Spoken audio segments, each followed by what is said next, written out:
అప్పట్లో ఒక వార్త ఎక్కువ వైరల్ అయిపోయింది. ఓపెన్ జరగండి సార్.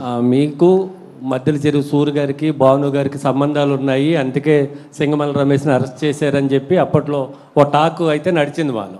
సార్ మద్దల సూరి సొంత ఊరు, నా ఊరు ఒకటే ఊరు. మద్దల సూరి వాళ్ళ నాన్నగారు మా నాన్నగారు క్లాస్మేట్స్. ఒకటే ఊరు, వాళ్ళ పరిచయం లేకుండా ఎలా ఉంటుంది సార్? అదే అది క్లారిటీ కోసం. అంటే ఈ కేసు దానివల్ల చాలా మంది పరిచయం ఉంటారు. మా సొంత ఊరు వాడు సార్. ఇప్పుడు ఎలా చెప్పాలి, 13 ఏళ్ళ కింద 15 ఏళ్ళ కింద సురేష్ నాకు సహాయం చేశాడు. ఈరోజు సురేష్ పేరు నేను చెప్పుకుంటా. చూసారా, సురేష్ వదలట్లేదు నేను.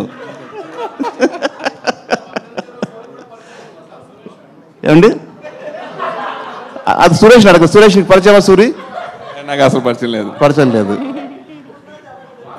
నాకు మీకు తప్ప ఎవరో తెలియదు నాకు. ఇప్పుడు సరే, మనకి ఒక జన్మ దేవుడు ఎలాగ పుట్టిస్తాడో దేవుడికి తెలుసు. ప్లస్ ఇదంతా ఒకటి రాసి పెట్టుంటే, ఎలా రాసి పెట్టుంటే అలా జరుగుతుంది అనుకుంటాం కదా. ఒక్క నిమిషం సురేష్ బాబు, ఏది జరగాల అది జరిగి తీరుద్ది. నువ్వు తలకింద తపస్సు చేసిన ఆగదు. నీకు ఇది జరగాల జరుగుతుంది. You have to face. ఆ ఫేస్ చేసేదే 14 ఏళ్ళు నేను ఫేస్ చేసింది. అదే అలా జరిగింది కాబట్టి సరే మీరు అలా వెళ్ళొచ్చారు. ఎందుకు మళ్ళీ దాన్ని పాత గతాన్ని మీరు ఇప్పుడు తవ్వుకోవాల్సిన అవసరం ఎందుకు వచ్చింది? ఇప్పుడు ప్రెస్మెంట్ పెట్టాల్సి వచ్చిందంటే అలాగంటారా? జరిగిపోయింది.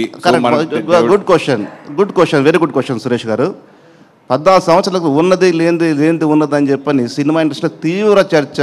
ఏదేదో అనుకున్నారు, అది ఏది కాదు. అంత హంబక్ అని చెప్పుకోవడం కోసం ఈ ప్రెస్ మీట్ బాబు. ఓకే.